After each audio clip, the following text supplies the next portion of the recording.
Good evening. My name is Jermaine Reese. I am the training director for the Criminal Justice Training Academies here at Grand Rapids Community College. Tonight I have the esteemed privilege and honor to interview and share a few moments with Dr. Yusef Salaam of the Exonerated 5.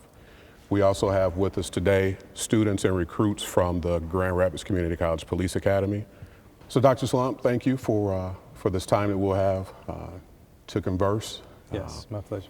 My pleasure. Wanted to, as we start, just add a little context. So when they see us,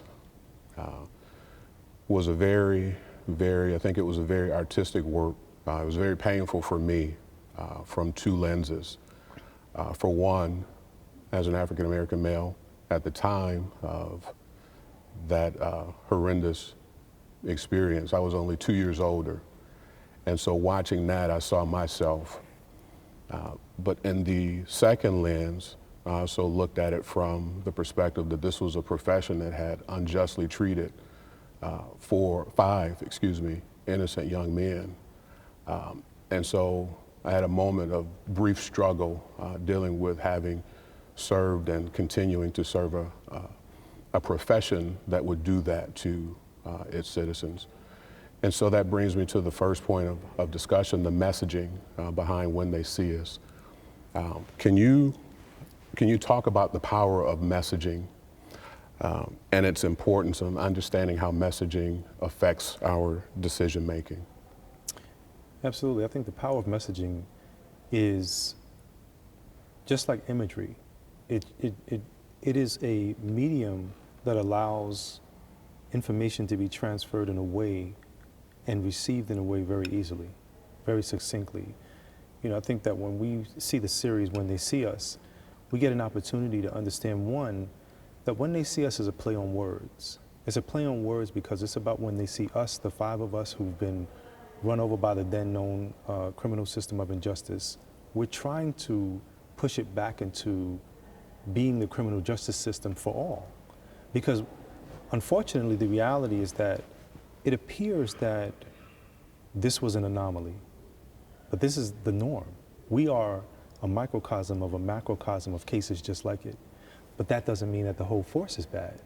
I think when we look at the police force, the overwhelming majority of people who are there, who are swearing to uphold the law, who are swearing to protect and serve, those are some of the most honorable folks, hands down.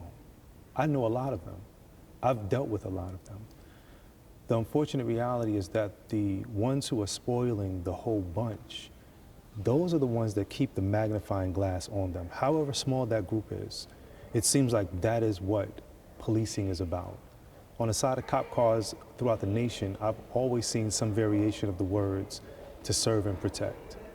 And on top of that, it's gone a step further in New York State and said courtesy, professionalism, and respect.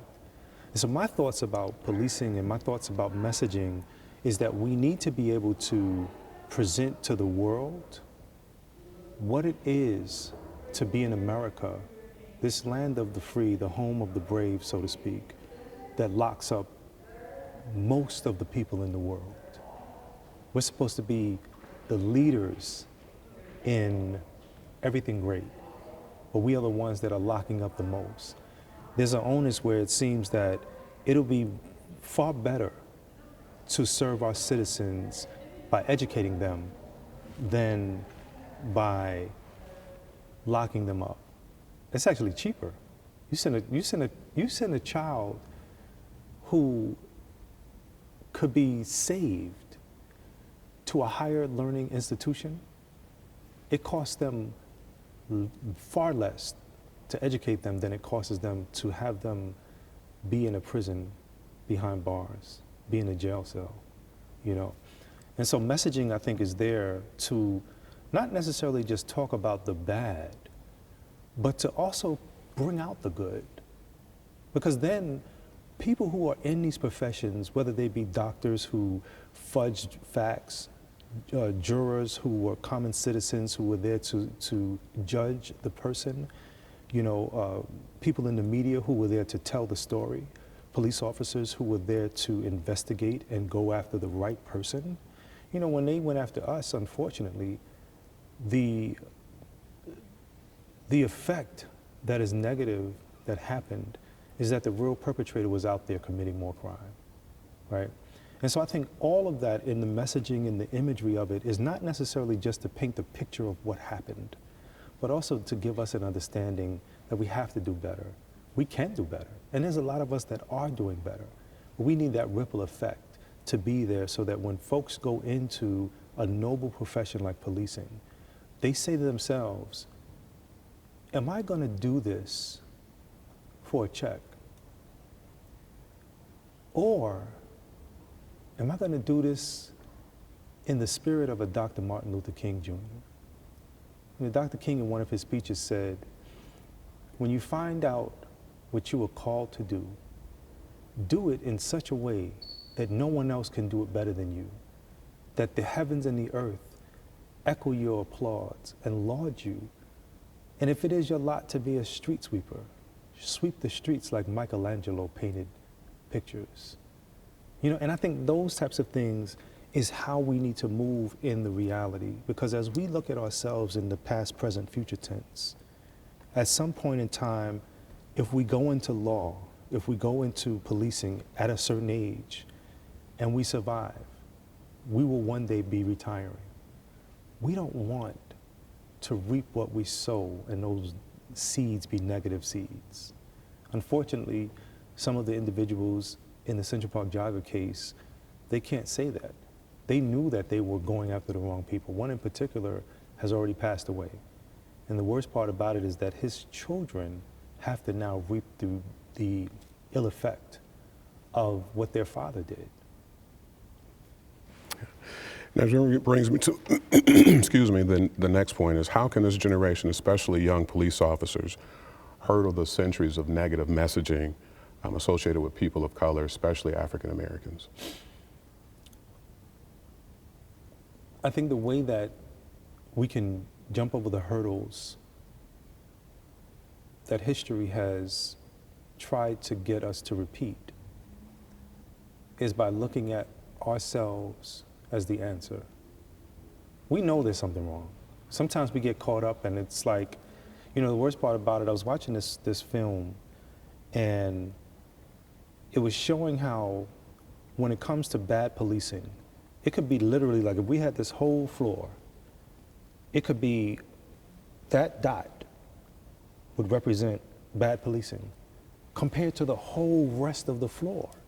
Now the whole rest of the floor is good, but that dot holds so much power over their position that in this series that I was watching, they were killing other police officers. They were, holding people hostage. They were casting terror into a people who are supposed to protect and serve. I think that when we look at all of this, our collective response should be that fear is false evidence appearing real. We should always do the right thing because someone is always watching. We're gonna be held accountable for what we do. And if we look at that and we project ourselves into our futures, we wanna say, what would my future self thank me for at this moment right now, right? And sometimes it's not about being known. Sometimes those stories will never get known. But that feel-good moment, that matter, the feeling that you matter, right? The feeling of not just success in your career, but significance. There used to be a time when police officers would walk around our neighborhoods and they knew the name of the people that they were policing. They knew the situations. They knew that if little Johnny was going into the store and he was kind of looking suspect, the officer would look and see and talk to little Johnny,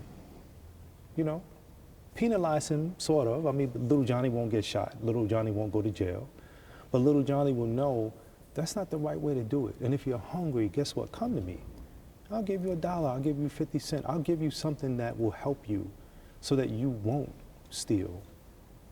Because that thing, you push a people to the brink, people will do anything. I remember listening to one of Biggie Small's rap songs. He said, your mother will get you set up. properly messed up. Like, you know, if she's out of her mind, Yeah. you fooled. You know, and we all know that if we lived through the crack era, you come home and you say to yourself, man, what happened to this church used to have all these chairs in it. What happened to the chairs? Somebody sold every single one of the chairs. Yeah. Maybe even for just a $5 hit. That's a sad story. But there's great things that we could do to change that. So regarding, I know you do a lot of work centering reform, policy change. Regarding criminal justice reform, what do you view as major obstacles to fair and impartial policing, and how do we begin to attack and tear them down? The biggest obstacle is the old regime. And I say that because we have to understand where we came from to know where we're trying to go.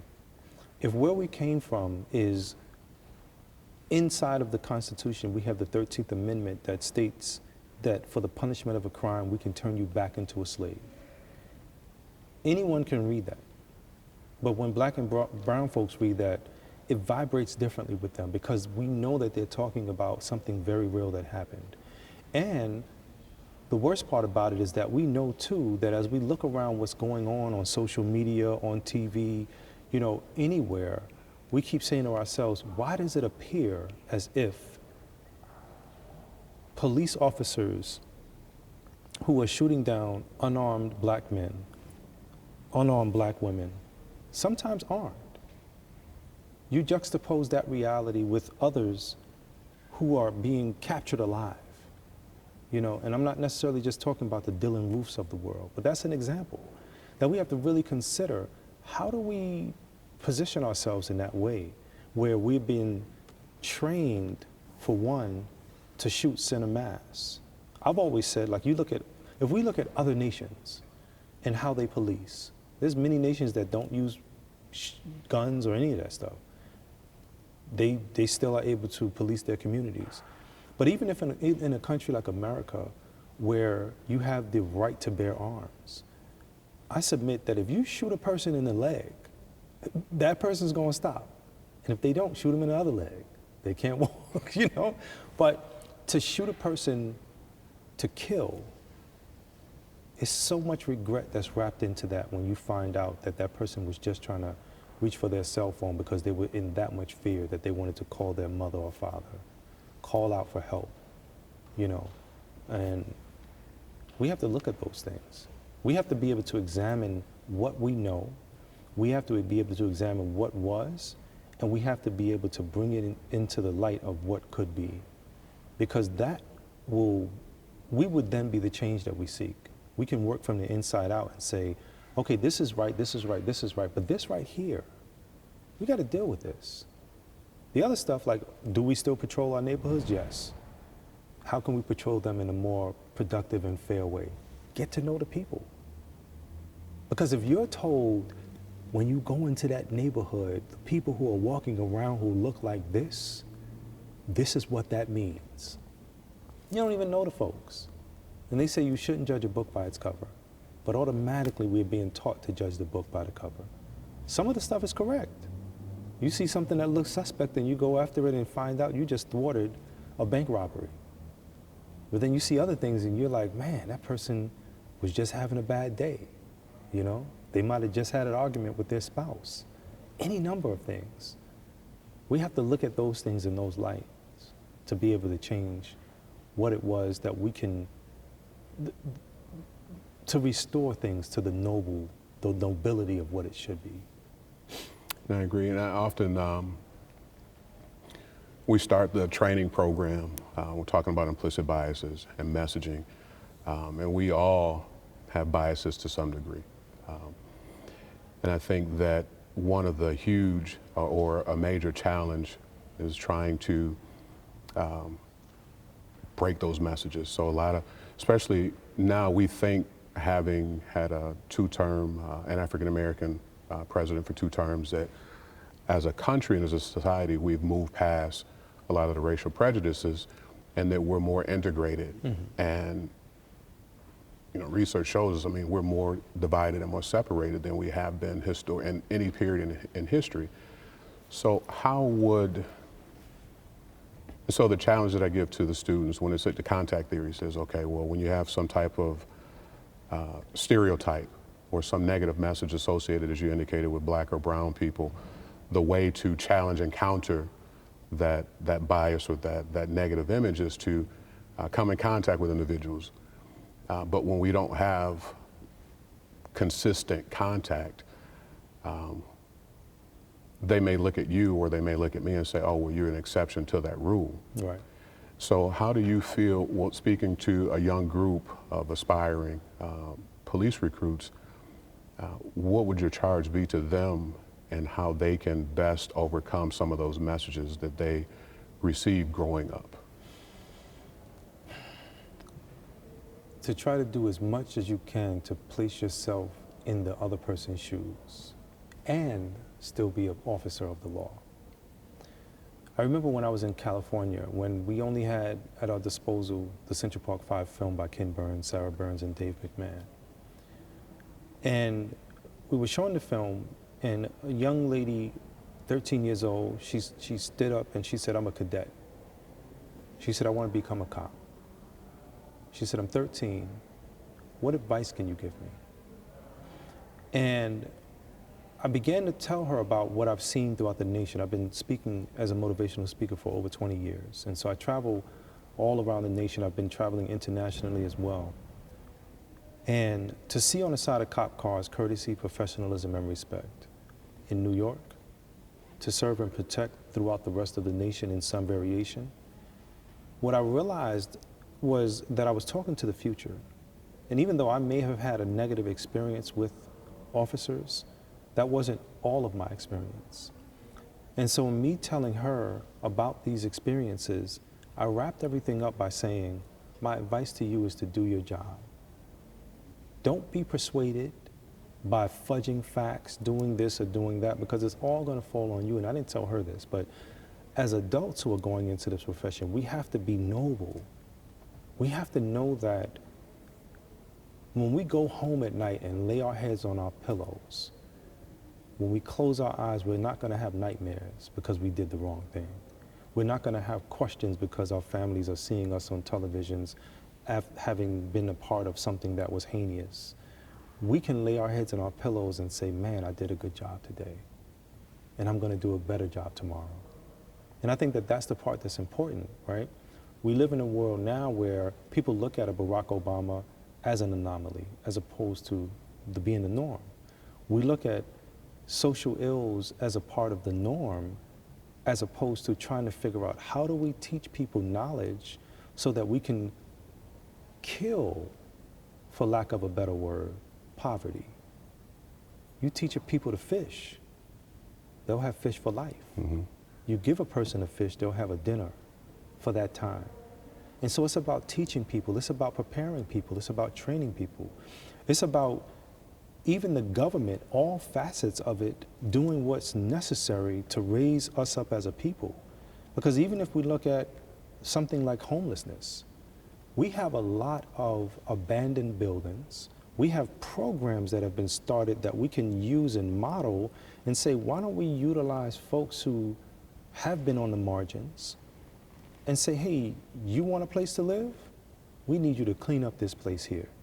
We need you to beautify this neighborhood. Everybody should be able to live in a place that looks nice, that reflects something that's nice for them, as opposed to people sometimes living in experiments codified in the term projects. You know, you go into some of these places in New York, for example, and it boggles my mind that a person would take excrement and smear it over every button in the elevator. Urinate in the center of the floor when we know that people have to use take their strollers into the elevator with their babies to get up to their floors. And we see these things go on, but a lot of it is an outcry and a response to negative behavior. And this is the only thing that they could do. It reminds me of a person in prison. You know, sometimes the only fight that a person had in prison was to throw excrement on an officer. I mean, that's the most disgusting thing in the world. But imagine a person being brought that low that they think this is, I got to do this, right? And we have to change that. Last question, because I believe we're running out of time. I wish we had more time to continue the discussion, but despite current and historical relationships that exist between police and African Americans, how do we encourage more young African Americans and people of color to pursue a career in criminal justice? And what is the importance in doing so? First, it's very important. You know, when we look at other communities, and I'm just going to use this as an example. If we look at the Jewish community, for example, in probably every neighborhood in America, but when I look at the Jewish community in New York, they police their own communities. They work with the police department, but they police their own communities. And so if we think about that from that perspective, if we as people from the African American experience can say, you know what, let me go into and be a part of the solution, as opposed to say, it's just like folks who say, I'm not going to vote. So if you don't vote, then what does that mean? That means that the system that is designed on voting, you will exclude yourself from, and you just gave over 2 votes, because not voting is voting, right? And so if you include yourself in the process, you do everything you can to change. And you just have to keep that culture there. Keep on going in. Keep on going in. Because at some point in this particular reality, we begin to rise up the ladder of success. And as we begin to tell the people who are under us how to police, we can then bring into their culture the proper ideals that we see and that we need. And I think that that is important. Okay. So again, we started out talking about how we have our recruits from the police academy, and they'll be graduating here in about 3 months. I know I'm not going to ask them because I know they would be able to tell me the exact hour. But what advice would you give to them going into their careers? In the same way Malcolm X said in his speech, that I feel like when people decide to be an officer, that's not like deciding to be a banker. That's a calling, because you know that this is a job, and I don't even want to say a job, right? Because it's not really a job, but it's a job, it's a profession that you can lose your life in, right? Be the very best that you can be. Be excellent. I want to just revisit for a second the last question that you asked. And I think part of what has to happen and should happen, and we're talking about proper pay for the professions that we're in. I don't know what officers make, but I know that they don't get paid their proper pay for the jobs that they do. Just like teachers don't get paid the proper pay for the jobs that they do. We need to change that. We need to correct that, and we can, right? I get taxed, you get taxed, everybody gets taxed. We all participate in the process. We oftentimes don't receive benefit from our tax dollars in the same way that everyone else does. And so if we're underrepresented, we need to really speak to that and say, we got to correct this. Well, thank you for your time, for the honor and the opportunity to share these few moments with you. Thank you. My pleasure.